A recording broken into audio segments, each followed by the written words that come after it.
ऊंचाई का पता चलेगा। अगर हम बड़ों को देखेंगे ना तो हमेशा दुखी रहेंगे। आपके घर में लाइट नहीं है तो पड़ोसी के घर की लाइट मत देखो, उसको देखो जिसके यहाँ लाइट का है, जिसके यहाँ बेचारे के दीपक का ही व्यवस्था नहीं, उसको देखो तो दुख तुम्हारा कम हो जाएगा, उतना दुखी नहीं होगे। अपनी ऊंचाई ना देखो, ना दूसरे की ऊंचाई देखो, अपने से जो नीचे उनको देखो, तब आपको अपनी वास्तविक ऊंचाई का पता चलेगा। तो ये दूसरा सूत्र है, संतुष्टया येन केन वा। तुम्हारे पास तो इतना सब कुछ है, जो विरक्त संत उनके पास तो कुछ नहीं होता है, न पत्नी होती है, न परिवार होता है, न व्यापार होता है,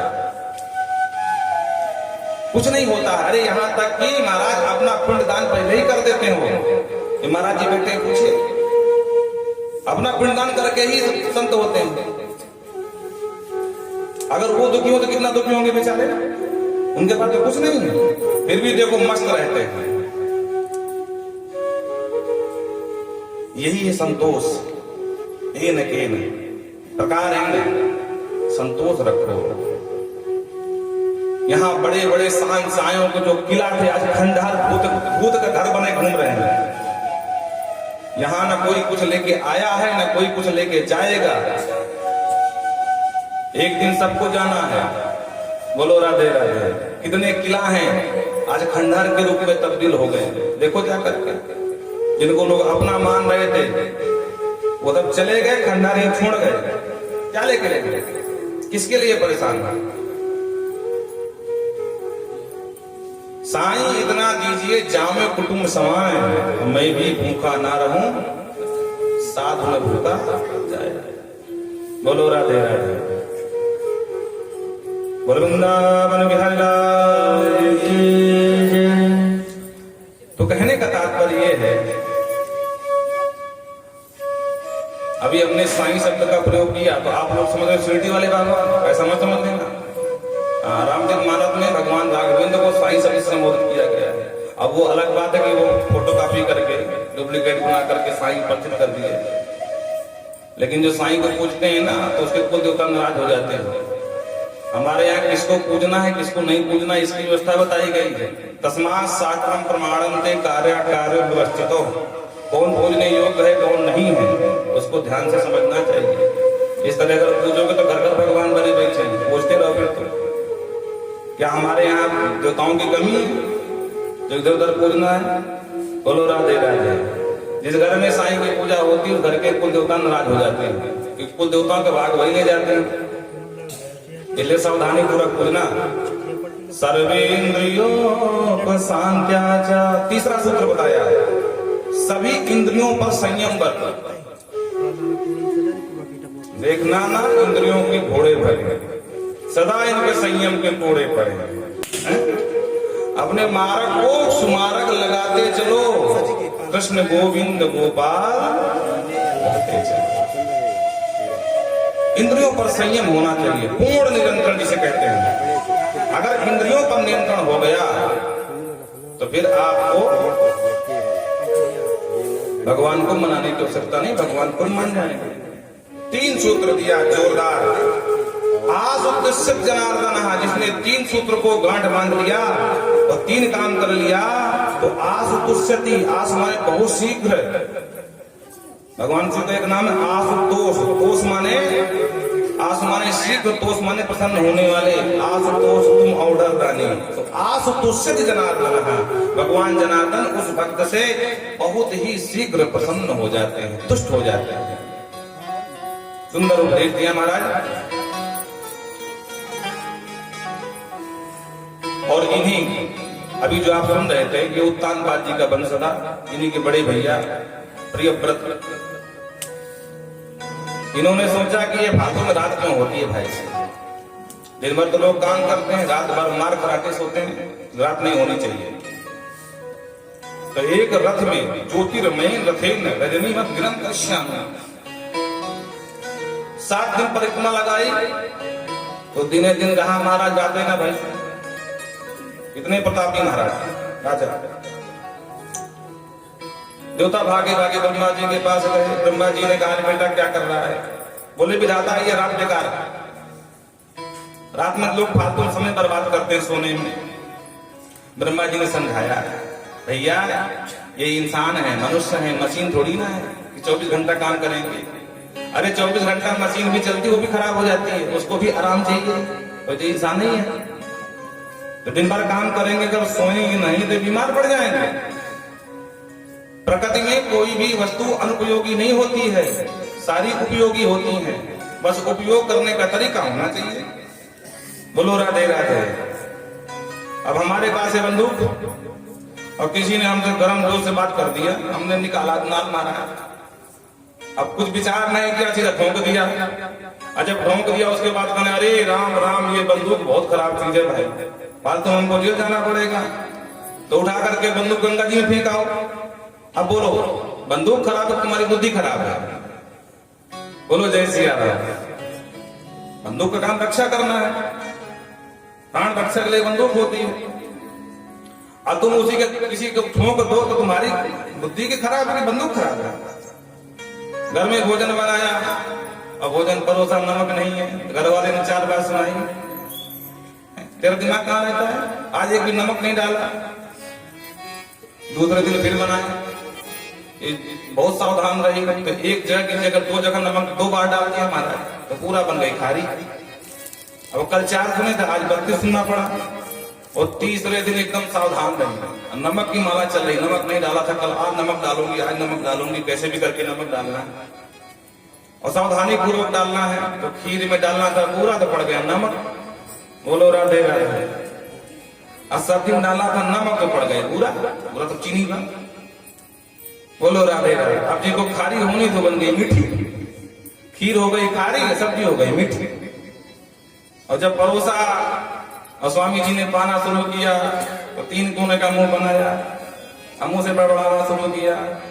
आपने कहा, अरे राम राम ये नमक बहुत खतरनाक चीज है भाई, लाओ इस नमक को बाहर फेंकाओ। अब बताओ, नमक खराब है, तुम्हारी बुद्धि खराब है। बोलो जय सिया राम। यहां जितनी भी वस्तुएं हैं सारी उपयोगी हैं, अनुपयोगी कुछ नहीं है। आप विचार करो, अगर मोर नष्ट हो जाए तो काले काले जो भुजंग हैं सर्प, हमें आपको रहने देंगे क्या? अगर सर्प नष्ट हो जाए तो क्या चूहे जीने देंगे? इतने सर्प तो चूहों का ये आतंक है महाराज। एक छोटी सी चुहिया महाराज कल रात में हमारे ऊपर घूम रही थी, हाँ वो छोटी सी। हम तो पहले घबरा गए, कौन है भाई? मोबाइल की टाट चला, जब देखा रही हमने कहा, ये देवी जी कहां पधार गए। बोलो जय सिया राम। तो ये स्थिति है। और अगर सारे नाम खत्म हो जाए तो चूहा क्या करे महाराज? हाँ, तो ये प्रकृति का सामंजस्य है। अगर शत्रु नहीं होंगे तो मित्र की पहचान या उसकी उपयोगिता कौन बताएगा? अगर रात्रि नहीं होती दिन का महत्व कौन समझता? अगर ठंडी न होती तो गर्मी को कौन जानता? गर्मी भी होती हमारा, और ठंडी में शुरू ओ ऐसे करके गर्मी में महाराज एक भी कपड़ा ना दो, आराम से सोए तान दुपट्टा, और ठंडी में रजाई तो रजाई महाराज उड़े जा रहे हैं। तो इस संसार में ब्रह्मा जी कहते हैं, प्रियव्रत यहाँ इस प्रकृति में कोई भी वस्तु अनुपयोगी नहीं बेटा, दुराग्रह छोड़ो। तब जाके दुराग्रह छोड़ा, 7 परिक्रमाएं लगाई थी इस पूरे ब्रह्मांड के। तो इस ब्रह्मांड के 7 खंड बन गए, 7 द्वीप और 7 समुद्रों की संरक्षणा हो गई। बोलो राधे राधे। और ब्रह्मा जी की बात मान करके त्याग दिया। और सबसे पहला द्वीप बना जम्बूद्वीप, जिसके अधिपति बने महाराज आग्नेय। इन्होंने इनके 9 बेटा हुए। पूर्वचित्त नाम की अप्सरा से विवाह किया, द्वीप खंड के ही 9 खंड कर दिए। और पहला खंड हुआ अजनाब, जहां हम लोग रहते हैं भारत में, ये अजनाब खंड है। और इसके इन्हीं के यहाँ महाराज ऋषभ देव पधारे, जिनका विवाह इंद्रपुत्री जयंती से हुआ था। इनके यहाँ 100 पुत्र हुए। अपने पुत्रों को उपदेश देते हैं। सबसे बड़े पुत्र का नाम महाराज हुआ भरत, और इन्हीं के नाम से हमारे इस देश का नाम भारत है। अजनाभम नाम तैद्वर्षम भारतम इति यद आरब्ध संति। हम लोग जानते हैं शकुंतलानंदन भरत के नाम से भारत है, ऐसा नहीं है, इनके नाम से भारत नाम पड़ा है इसका। महाराज भरत भी इनके 5 बेटा हुए, तो सबसे बड़े पुत्र सुमति को राज्य सौंपा और खुद ब्रह्मचारी बनकर के, सन्यासी बनकर के पहुंच गए नेपाल। वहां तपस्या करने लगे, लेकिन एक मृग में इतनी आसक्ति आ गई महाराज कि अंत में जब मरे तो मृग का चिंतन किए तो मृग ही बनकर के जन्म लेना पड़ा। शास्त्र कहते हैं अंते या मति सागति, अंत में जिसका चिंतन करके मरोगे वही तुम्हारे जन्म का कारण होगा। इसलिए सावधान रहना। आजकल लोग कुत्ते बहुत पालते हैं, बोलो राधे राधे। पालते हैं और महाराज फॉर्च्यूनर में घुमाते हैं, अजीब अजीब नाम रखते हैं, तो हमको तो नाम ही भूल गए।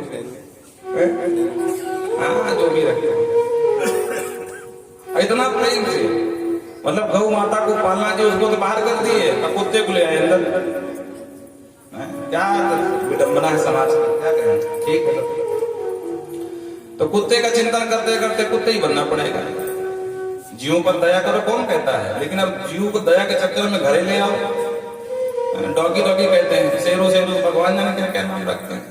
अब उसको नहलाना धुलाना, इतनी सेवा माँ बाप की नहीं करते, ना लायक। बुरा मत मानना, कभी कभी करू सब निकल जाते हैं आवेश में आकर के। इतनी सेवा कभी अपने माता पिता की ना किया होगा, लेकिन डॉगी कर रहा है।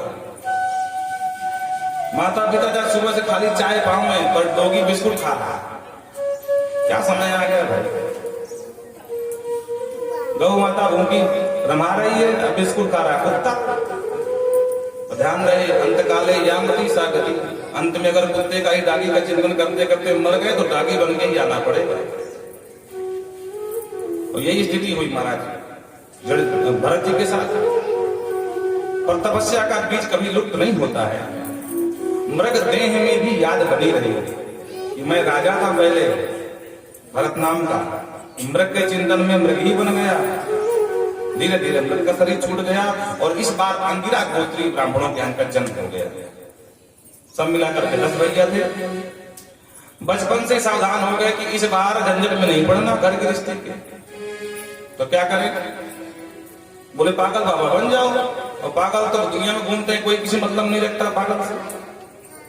और पागल बन जाएंगे तो दुनिया अपने आप छोड़ देगी, हमको छुड़वाना नहीं पड़ेगा। पिताजी ने बहुत प्रयास किया, बेटा कम से कम गायत्री मंत्र याद कर ले, ब्राह्मण बालक है। ठीक है पिताजी, पढ़ा दो फिर। और पिताजी पढ़ाना शुरू कर दिए। ओम भूर्भुवः स्वः तत्सवितुर्वरेण्यं धियो यो न प्रचोदयात्। बहुत घंटों पढ़ाते रहे। पूरे गायत्री मंत्र का उच्चारण नहीं करना चाहिए माइक से, बोलो राधे राधे, इसलिए नहीं सुनाया। ये मत सोचने कि हमको आता नहीं है, बोलो राधे राधे। शुरू से अंत तक गायत्री मंत्र का उच्चारण माइक से नहीं करना चाहिए। ये गायत्री माता का अपमान है, शास्त्र विरुद्ध है, शास्त्र इसकी आज्ञा नहीं देता है। तस्मात् शास्त्रम प्रमाणन्ते कार्य कार्य व्यवस्थितो, क्या करना है क्या नहीं करना, शास्त्र इसके प्रमाण है। घंटों पढ़ाते रहे। पिताजी ने कहा बेटा याद हो गया? बोले पिताजी मंत्र तो याद नहीं हुआ, लेकिन मैं तब से देख रहा हूँ इस बिल में इतनी चीटियां गई और इतनी बाहर निकली, कोई छोटी कोई बड़ी, कोई टेढ़ी कोई मेढ़ी। पिताजी ने कहा मूर्ख कहेंगे, तो चीटियां देख रहा था, मैं तुझे फालतू में पढ़ाया जा रहा था। मूर्ख बुद्धि है। तो पिताजी लगा दिया मोहर, जड़ जड़ माने मूर्ख, नाम हो गए जड़ भरत। अब प्रसन्न हो गए भैया, अब समाज के काम के बचे नहीं है, समाज झंझट छूटा। बोलो राधे राधे। धीरे धीरे माता पिता पधार गए। तो भैया उन्हें उठा करके 4 बाई फेंक खेतों में जाओ, खेती रखवाली करो, गौ माता ताको, चिड़िया ताको। तो वहां पहुंच गए। तो गए तो वहां ताकने के लिए, वहां पकड़ पकड़ घुसेड़ना है, भैया मेरे खेत में खा ले। राम जी का खेत, राम जी की चिड़िया, भर भर खाओ पेट। भाइयों ने देखा तो बुद्धि खराब हो गई। बोले ये खाता मोटा खाता रहता है, कुछ करता रहता नहीं, तो भगा दिया वहां से। तो बेचारे निकल लिए राम जी की इच्छा से, जहां राम जी ले जाएंगे जाएंगे। एक जंगल में भ्रमण कर रहे थे और उस जंगल में एक डकैतों का सरदार रहता था, उसके संतान नहीं हो रही थी। तो उसने भद्रकाली से माना था कि हे भद्रकाली, अगर मेरे को संतान होगी तो मैं नर बलि चढ़ाऊंगा। और माता जी कृपा से संतान हो गई थी। तो उसने कहा जाओ कोई नर मिल जाए पकड़ के ले आओ। और कोई तो मिला नहीं, महाराज जी घूम रहे थे घुमक्कड़ बाबा ने, तो महाराज जी को जकड़ लिया डकैतों ने। महाराज जी को लेकर सरदार के पास, सरदार ये मिल गए महाराज जी नर बलि देने के लिए। ठीक है, बढ़िया है, लाओ। महाराज जी को बढ़िया अंग राग लगा करके बाबा जी ने खूब नहलाया, धुलाया, खिलाया, पिलाया, सुंदर सुंदर वस्त्र पहनाए, कितना फूले लगाया और माता जी के मंदिर ले गए भद्रकाली के। महाराज जी करो प्रणाम। महाराज जी ने प्रणाम किया और जैसे ही प्रणाम करने को शीश झुकाया तो सरदार ने तलवार दिखाया। और महाराज जी को कहा ये सब क्या हो रहा? डकैतों ने कहा कि महाराज जी फालतू थोड़ी इतने माल को आकर है, अब तुम्हारी बलि दी जाएगी। महाराज जी बोले अरे राम राम, बड़े खतरनाक लोग हो भाई तुम लोग, हम सोचे कि हमारा स्वागत तुम्हारा हो रहा है यहाँ पे। खैर जो माता जी कृपा, प्रणाम कर लिया। माँ ने देखा कि एक ब्रह्म ज्ञान संपन्न ब्राह्मण मुझे प्रणाम कर रहा है और ये दुष्ट उसको मारने की योजना बना रहे हैं। तो तुरंत माँ भद्रकाली मंदिर से प्रकट हो गई, सहचोच्चाट सैव देवी भद्रकाली, और निकाल करके तलवार सारे बदमाशों की गर्दन उड़ा दिया। देखते देखते पूरे मंदिर का परिदृश्य बदल गया। जरा बाबा जी ने घूम के देखा तो सारे सरदार मरे पड़े डकैत। ओहो, लगता है माता जी ने बचा लिया। इसका मतलब गाड़ी में पेट्रोल है, अभी गाड़ी चलेगी। बोलो राधे राधे। समझ में आया कि नहीं आया? मतलब प्रारब्ध अभी हमारा शेष है, अभी हमको जीना पड़ेगा। गाड़ी तभी रुकती जब पेट्रोल खत्म हो जाता है। जब पेट्रोल है चलने दो गाड़ी को। माता जी को प्रणाम किए, बस वहां से निकल गए। सिंध सौ देश वीर का राजा रहुगण रोज कपिलाश्रम को जाता सत्संग करने। वो राजाओं के ठाठ पूर्व जमाने के महाराज पालकी में जाते थे, कहार पालकी धोने वाले। बोलो जय सिया राम। चलते चलते अचानक कहारों ने कहा सरकार एक कहार हो गया बीमार, अब क्या करें, पालकी कैसे पहुंचे? राजा ने कहा कोई और को लगा लो, हम राजा हैं, कौन मना करेगा धोने के लिए। तो और कोई तो मिला नहीं, महाराज चले आ रहे थे मटक मटक। बाबा जी लग जाओ पालकी। बाबा जी लग गए। ब्रह्म ज्ञान संपन्न है, ठीक है। ब्रह्म ज्ञानी का मतलब जो हमारे भाग्य में है हमको भोगना पड़ेगा। अगर हमारे भाग्य में राजा की पालकी ढोना लिखा है तो हमको ढोना ही पड़ेगा। हम ना अनुकूल करेंगे ये हमारी मूर्खता है। ठीक है भैया, धर दो पालकी। अब कहार तो अभ्यासी पालकी ढोने की, महाराज जी अभ्यासी तो है नहीं, तो विडंबना हो गई। और चलते हैं तो दृष्टिपूतम न पादम। महापुरुष हमेशा नीचे देख के चलते हैं, कोई कीड़ा मकोड़ा न मर जाए। तो महाराज जी पालकी ढो करके लेकर के चल रहे हैं और नीचे देख के चल रहे हैं। आगे जैसे बड़े तो चींटियों का झुंड जा रहा था, तो महाराज जी ने छलांग लगा दिया कि चींटियां मर जाए। अब विचार करो कि पालकी ढोने वाला छलांग लगावे तो पालकी में बैठने वाला की स्थिति क्या होगी? रहुगण की गर्दन हुई चट। रहुगण ने कहा ओ ढारा साधु क्रमति क्रमति विस्मते मुह्यते ज्ञान विधि है, एक तो मर के चलने ऊपर से गर्दन तोड़ रहे हो। कहा आपके सरकार हमारी कोई गलती नहीं, ये अभी भी जो महाराज जी लगे नहीं सब गड़बड़ कर रहे हैं, छलांग मार मार चल रहे हैं, उछल चल रहे मेढक की तरह। रहुगण ने कहा भैया ठीक से चलो, मैं वो दंड दूंगा कि समझ लेना राजा की सवारी ढो रहे तुम लोग। महाराज जी कुछ बोले नहीं, फिर चले। और इस बार महाराज पुनः आता है पुनः सविकायाम विसंगताम प्रकोपित। इस बार महाराज जी और लंबी छलांग मार दी, और जो छलांग मारी तो इस बार रहुगण का क्रोध 7वें आसमान में। ए ब्रह्मतत्व चमेते करोम चिकित्साम दंड प्राणी रिव। ए मत वाले मोटे, एक तो मरमर के चल रहा ऊपर से गर्दन तोड़ रहा है, ऐसी चिकित्सा करूंगा जीवन भर याद रखे। चिकित्साम दंड प्राणी। अरे हम राजा हैं, तो समझ में नहीं आ रहा। रहुगण कि वाक्य सुन करके चलो भरत कुछ बोले नहीं, रघुगण प्रेम के बाण छोड़ता रहा। अरे क्या करे बेचारा, 1.5 हड्डी का है, मर के इसलिए चल रहा होगा ना। अरे तुम लोग तो अभी अभी पालकी में लगे हो, ये तो वहीं से ढोक ला रहा मेरे घर से, मेरे महल से, थक गया है बेचारा, खाने को कुछ मिलता नहीं इसको। सोच रहा है कि जल्दी मुझे मुक्त कर दे राजा, लेकिन मैं मुक्त करने वाला से नहीं। जब काफी देर हो गई, जीवन मतत्वम नियमेन राजन, तो अब जाकर के रघुगण के उत्तर दिया। राजन क्या कह रहे थे कि हम वो तुमको दंड देंगे, ऐसी चिकित्सा करेंगे, जीवन भर याद रखेंगे। राजन जीवन मतत्वम नियमेन राजन, ये जीवन देना और मरना ये तुम्हारे हाथ में नहीं। क्या कह रहे थे, हम बहुत दोले हैं, बहुत मोटे हैं, हम 1.5 हड्डी के हैं। राजन दुबला होना, पतला होना, मोटा होना, ठिगना होना, लंबा होना, ये शरीर के धर्म है, मुझ आत्मा के नहीं। और मैं आत्मा हूं, मैं शरीर भी नहीं। और जो वेदांत की भाषा झलकी शब्दावली में, तो रघुगण के तो होश उड़ गए। अरे राम राम, मैं जिसको पागल बाबा समझता था वो तो वेदांती बाबा निकला, ब्रह्म ज्ञान संपन्न है। धक्का लगा इसको तुरंत, तुझ वजह आश्रित वाणी ऐसे मालूम पड़े से कोई तुझ, कोई ब्राह्मण बोल रहा हो, ज्ञान संपन्न ब्राह्मण की वाणी है। तो तुरंत वहां से ऊपर से देखा, और जो जनेऊ दिखाई पड़ा, सिरसा बादन मूलम उपसत क्षमा बयन, जो जनेऊ देखा कंधे में, तुरंत पालकी से धम्म से नीचे कूदा और पूरा साष्टांग लेट गया। महाराज आप क्षमा करें, जनेऊ से आप ब्राह्मण लग रहे हैं, सच बताइए, निगूढ़म चरसी, अपने आप को इस तरह छुपाकर कहां जा रहे, कौन हुआ? महाराज मैं एक बात बताऊं, मैं किसी से नहीं डरता हूं, सिर्फ ब्राह्मण के अपमान से। बाकी कोई भी आ जाए, ना हम विसंके सुरराज वज्रान, न त्रक्षशूला नयमस्त्र दंडा, ना नरकसोमा निरपेत्र पात्र, शंके ब्रसम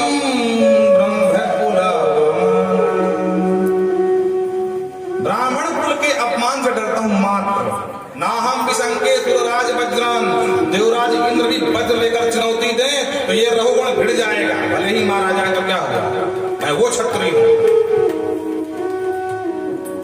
न त्रक्षशूलान, अरे यहां तक कि भोले बाबा लेकर तो फूल दौड़ा में, रघुगण रुक सावधान, रघुगण बाबा शिव से भिड़ जाएगा। बाबा आज आवाज बोलो, हाथ हो जाए हमारी तुम्हारी, हाँ भले बाद में कुछ भी हो जाए, पर मैं शिव के त्रिशूल से नहीं डरता महाराज। न यमस्त्र दंडा, साक्षात मृत्यु के देवता यमराज भी अपना काल दंड लेकर के आ जाए, फिर भी मैं यमराज से मुंह नहीं दिखाऊंगा, भिड़ जाऊंगा। और भगवान विष्णु के चक्र से वो भी सामने आ जाए तब भी मैं नहीं डरता हूं। लेकिन हाँ एक से डरता हूं, ब्रह्म कुला वमाना, ब्राह्मण के कुल के अपमान से डरता हूं। क्यों? क्योंकि शिव से भिड़ूंगा, यमराज से भिड़ूंगा, या विष्णु से भिड़ूंगा, यहां तक कि अग्नि, सोम, चंद्रमा, सूर्य से भिड़ जाऊंगा तो अकेला मारा जाऊंगा, परिवार बच जाएगा मेरा। लेकिन अगर ब्राह्मण के क्रोधाग्नि से भिड़ गया तो कुलम समूलम दहती, ब्राह्मण कुपित हो जाए तो अकेला नहीं मरेगा, पूरे कुल का नाश करा के मरेगा। इसलिए ब्राह्मण के अपमान से डरता हूं। आप ब्राह्मण हैं? भरत जी ने कहा भाई देखो राजा, ब्राह्मण तो हम हैं पर खतरनाक बोले पंडित जी नहीं है, दुर्वासा नहीं है, कि नाक में गुस्सा धरी रहे, जो कहना है निश्चिंत होकर के बोलो। और इसी बात को बाबा मानस में लिखते हैं, बाबा शिव कहते हैं, अरे इंद्र कुलीस मम शूल कर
पुलिस, इंद्र के पुलिस से, वज्र से, और कहते मम मेरे सूल से भी कोई बच जाए, भगवान श्री हरि विष्णु के चक्र से बच जाए, यमराज के काल दंड से बच जाए, जो इनकर मारा नहीं मरई तो विप्र द्रोह पावक्ष हो जरई। वो ब्राह्मण के द्रोह करने के, ब्राह्मण के श्राप की अग्नि से भस्म हो जाए। दंडक नाम का राजा था, तो जंगल में शिकार खेलने गया, प्यास लगी तो भृगु आश्रम दिखाई पड़ा महाराज। भृगु जी की कन्या अकेली, तो पानी मांगा, देखा कि बिटिया अकेले, पूछ लिया पिताजी कहाँ हैं? फिर समझा बीनने गए जंगल में लकड़ी हवन करने के लिए।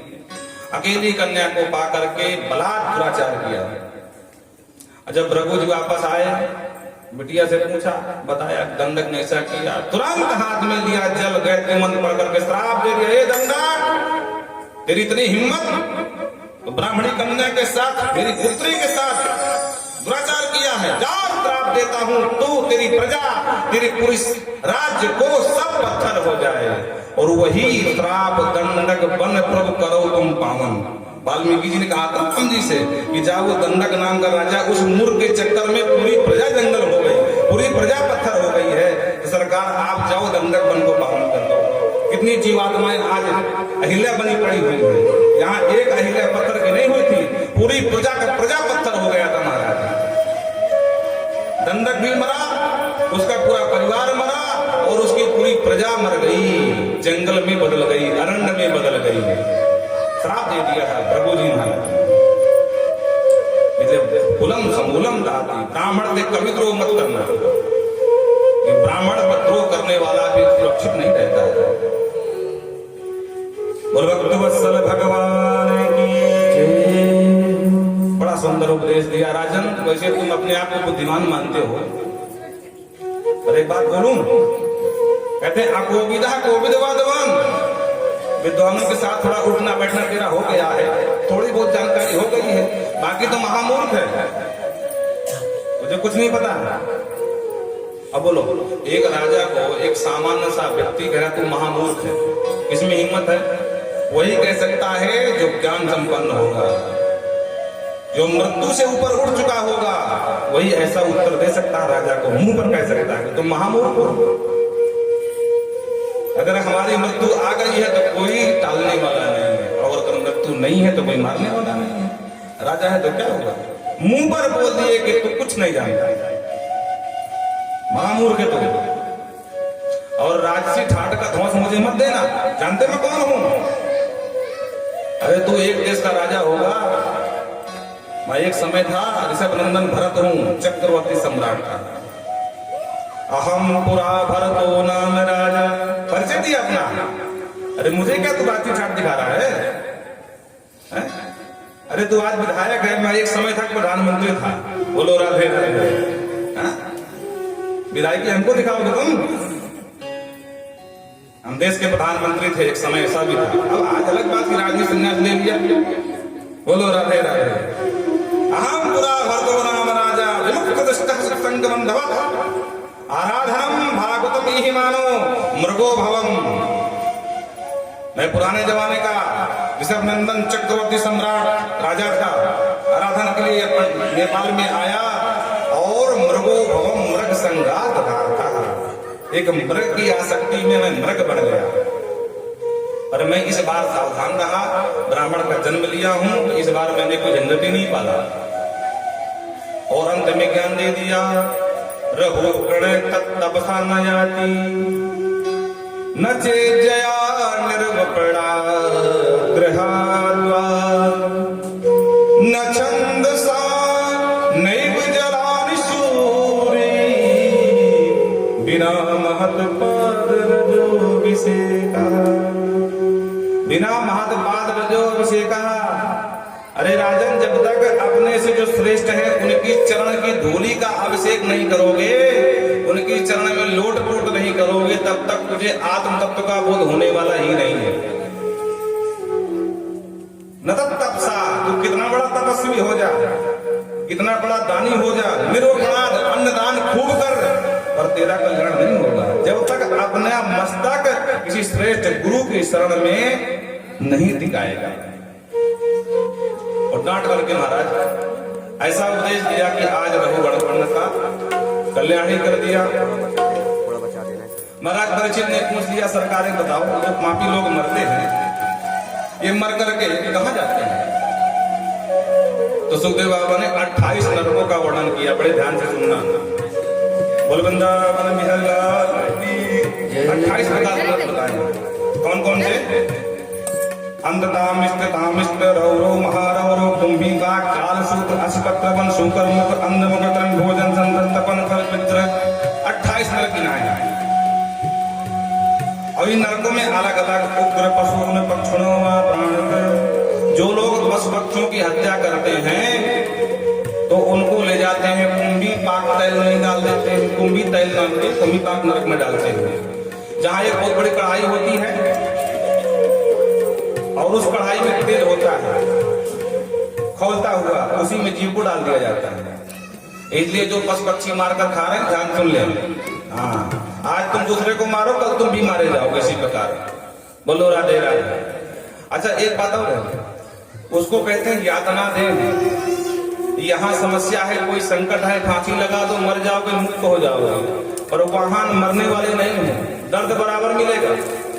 जितना पाप तुमने किया है, जब तक पाप का प्रायश्चित नहीं भोग लोगे तब तक तुम्हारे चाहे शरीर के चूर्ण चूर्ण बना दिया जाए यमराज के द्वारा, पर मरोगे नहीं। अब पीड़ा भयानक होगी, ये समझ लेना। कहते हैं क्रमी भोजन नरकाधमी, जो क्रमी भोजन करते हैं, जो मांस मछली खाते हैं, उनके लिए क्या व्यवस्था है? बोले क्रमी कुंडे क्रमी भूता, उनको लेकर के एक क्रम कुंड में डाल देते हैं। और भयानक भयानक कीड़े होते हैं और वो कीड़े उस जीव को नोच नोच के खाते हैं। पूरा जीवन तूने मछली खाई है, अब तुझे मछली खाई। ये व्यवस्था होती है। और बलवाद्वाहित रत्नानी, जो बलपूर्वक दूसरे का रत्न हिरण सोना चांदी या धन हरण कर लेते हैं, तो उनके लिए कहते हैं अग्निपिंडई है। किसी का इसलिए सोना न चुराना चाहिए और न उठाना चाहिए, नहीं उनको अग्निपिंड नाम के नरक में ले जाते हैं। जलती हुई धपती अग्नि में बिठा दिया था, लो अब सोना चांदी ढूंढो यहीं पर। बोलो राधे राधे। स्त्री आगम्य वा पुरुषम योद विक्षतावत्र अगम्य, जो स्त्री पुरुष पर स्त्री या पर पुरुष में रति करते हैं, उनके लिए अलग व्यवस्था बनाई गई है। बड़े ध्यान से सुनना। वहां एक पुतला टाइप होता है लोहे का, मान लो अगर स्त्री है तो उसके लिए एक पुरुष बनाया जाएगा और पूरा गर्म होता है, दहकती हुई आग होती है वो। अब फिर कहते हैं आलिंगम लोहमय्याम पुरुषाम आलिंगत स्त्रम चा पुरुष रूपया सौम्या, कहते हैं अब आलिंगन करो। बोलो राधे राधे। तब तो कहते थे तेरे चेहरे से नजर नहीं हटती, नजारे हम क्या देखें। अब कहो इसको देख करके अब लिपटो। तो जो आगम्य पुरुष हैं या आगम्य स्त्रियां हैं, उनके लिए भी व्यवस्था है। हाँ, उस समय भी नहीं गीत याद आता है कि तेरे चेहरे से नजर नहीं हटती, नजारे हम क्या देखें। उसका आलिंगन कराया जाता है। बोलो राधे राधे। मनुष्मरन तो बड़े मूत्र को शोणित के नाश के तो वांझिवान तत्पते है।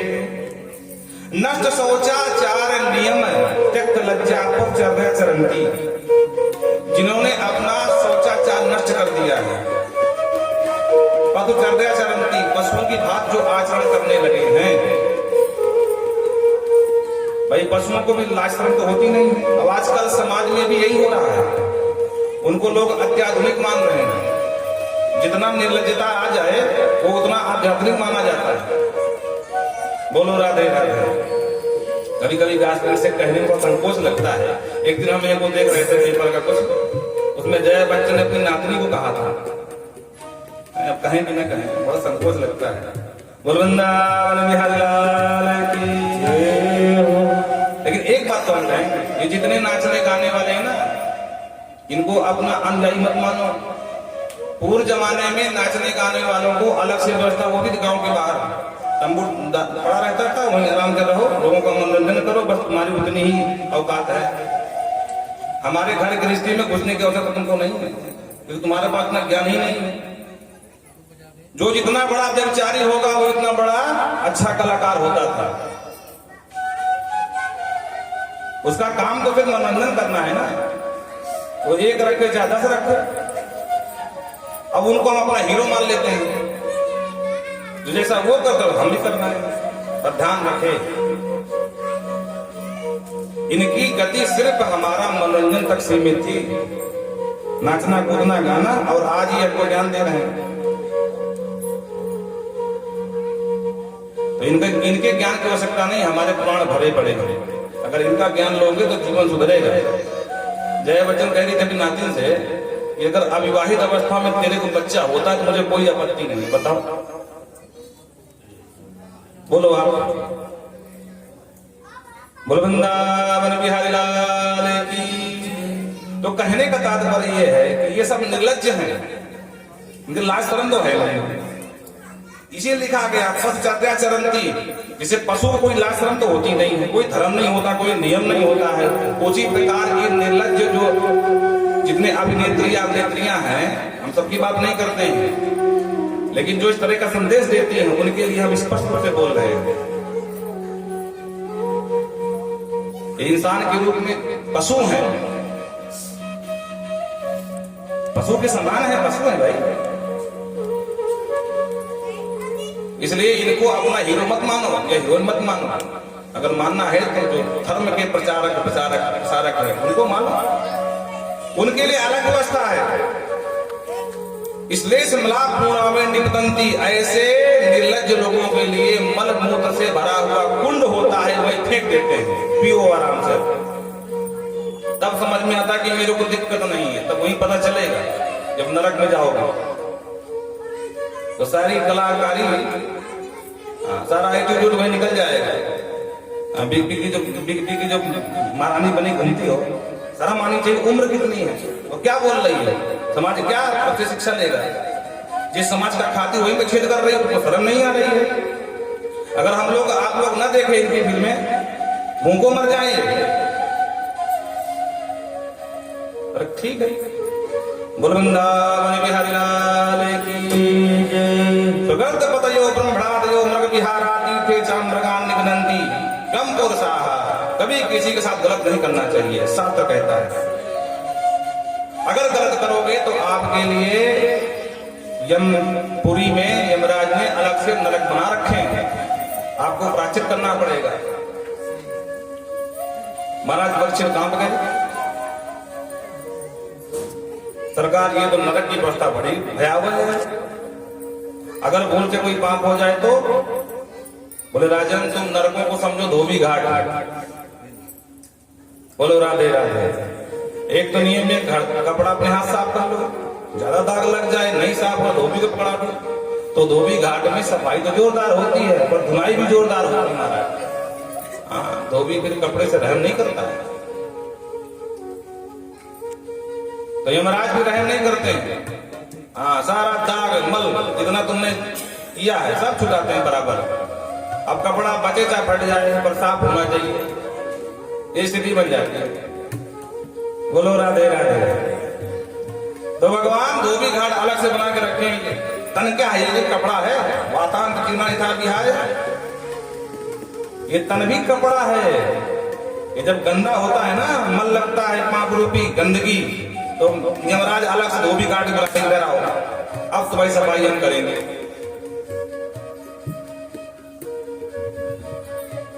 श्री पक्षी ने कहा महाराज अगर किसी को वहां न जाना हो, कोई जोरदार साबुन नहीं है, उसका नाम बता दो, हम अपने हाथ से धो लें। बोले हाँ है, प्राचीन भी है, कृष्णायन है, चंद्रायण है, कृच्छायण है, अनेक प्रकार के व्रत हैं। पूरे जोरदार साबुन बताओ कि धोबी घाट जाना ही न पड़े, गारंटी से पूरा दाग छूट जाए। तो बोले हाँ एक साबुन है। क्या? केचित् केवलया भक्त्या वासुदेव परायण अघम धुनवंतिका स्नेह निहार विभास्कर। अरे भैया परीक्षित अंधकार को दूर करने के लिए कोई दीपक जलाता है, कोई बल्ब जलाता है, कोई टार्च जलाता है, लेकिन संपूर्ण अंधकार तभी नष्ट हो पाता है जब प्रचंड मार्तंड भगवान सूर्य का उदय हो जाता है। इसलिए निहार युभास्करा निहार, जगत का तिमिर अंधकार तभी पूर्ण नष्ट होता है जब भास्कर भगवान सूर्य का उदय हो जाता है। तो छोटे मोटे एक उपाय करने की आवश्यकता नहीं है। भगवान के होकर के चित के वलया भक्त्या वासुदेव परायण, भगवान वासुदेव परायण होकर के और भगवान के ही सेवक बन जाओ। भगवान के नाम का गान करो, जितने भी तुमने पाप किए हैं सब धुल जाएंगे। महाराज किसी के धुले भी है कि फालतू में अपने लंबी लंबी धोखे पड़े हुए। बोले हाँ सुनो, कोई प्रमाण हो तो दो। बोले हाँ है प्रमाण। किसका प्रमाण है? बोले कान उपजे तो जह कच्चित दासी पति रजा मिला, नाना नष्ट सदा दास्या संसर्ग दूषिता, दास्या संसर्ग दूषिता। कन्नौज का रहने वाला एक ब्राह्मण जिसका नाम अजामिल, बड़ा अच्छा ब्राह्मण था, बड़ा विद्वान था। जंगल में संधा मिलने गया तो किसी बेश्या को देख लिया और उसके रूप माधुरी में इतना बावला हो गया कि उसी का हमेशा के लिए चला गया साथ में। घर छोड़ा, परिवार छोड़ा, पत्नी छोड़ा, बच्चे छोड़ दिया और कालांतर में बेश्या के साथ रहते रहते 10 बच्चों को भी जन्म दिया। पर किसी सच्चे संत के कहने से छोटे बेटे का नाम नारायण रख लिया। और जब अंत समय आया, अब यम के दूध इसको दिखाई पड़े काले काले महाराज भयानक दूध, तब ये घबराया और पूरी ताकत से अपने बेटे को आवाज लगाया, बेटा नारायण बचाओ, बेटा नारायण बचाओ। तो भगवान श्री हरि के पार्षद दौड़ करके 4 प्रकट हो गए। दौड़ो दौड़ो, भगवान का कोई भक्त भगवान को पुकार रहा है।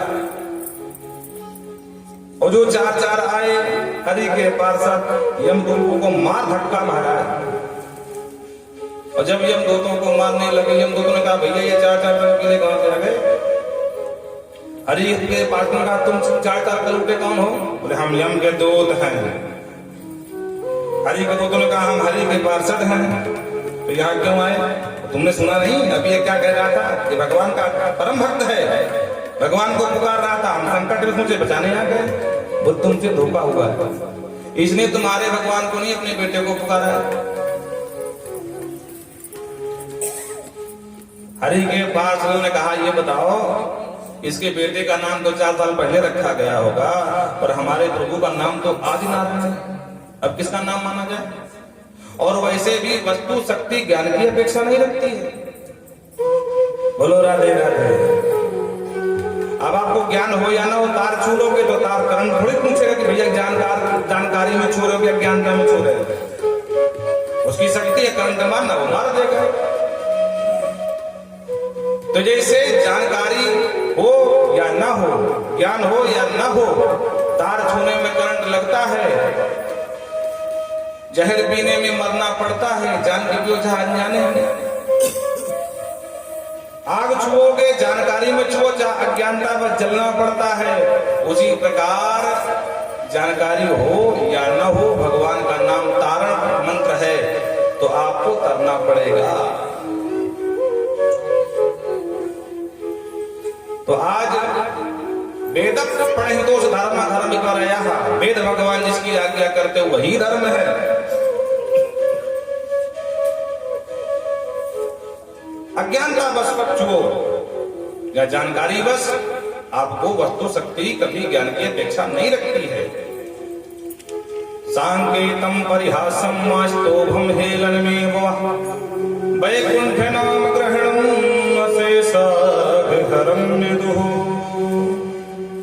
कहते हैं सांकेतम परिहासम, हंसी मजाक में भगवान का नाम निकल जाए मरते समय, सांकेत में निकल जाए, स्तोभम हेलन आलस में निकल जाए।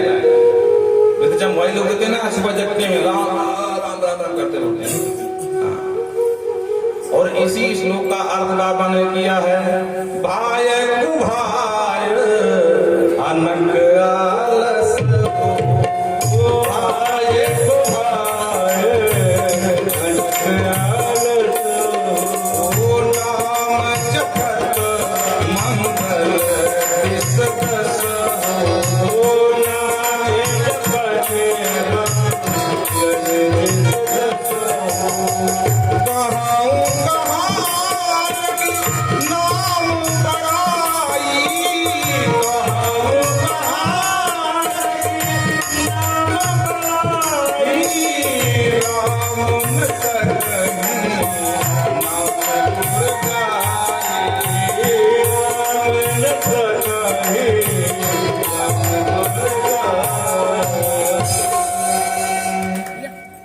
तो चाहे भैया भाई से लो, राम राम राम राम राम तो भाई से नहीं कहना राम, नहीं कहेंगे राम, राम तो निकल गए ना, बोलो राधे राधे।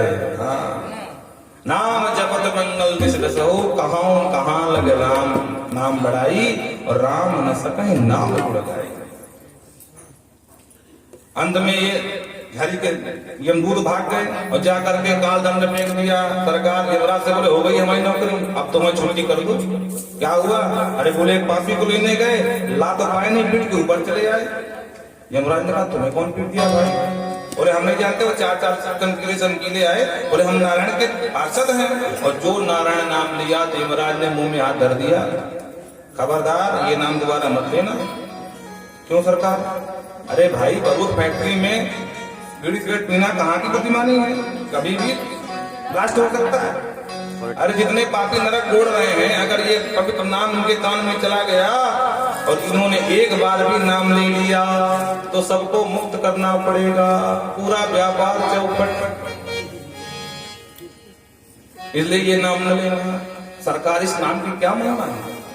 बोले महिमा हम क्या बताएं? अरे धोखे से उसने नाम ले लिया, महापापी है जामिल, और तुम उसको छू नहीं पाए, तो नाम की महिमा तुमसे बेटर कौन जानता होगा? तो सरकार हमको झंझट मत डालो, ये बताओ किसको लाना है किसको नहीं लाना है, कौन पापी है कौन धर्मात्मा है, कैसे पहचाने? नोट करो, उठाओ पेन कापी, और यमराज ने नोट कराया कौन नंबर 1 का पापी है कौन नंबर 2 का। यमराज कहते हैं जिह्वा न वक्ति भगवत गुणनाम ध्येयम् चेतस स्मरति तच्चरणं विपिन्दम् कृष्णाय नो नमति यदक्षिर्येकदापि तान आनयति तान आनयति तान आनयति तान आनयत मसतो कृत विष्णु प्रत्याम्।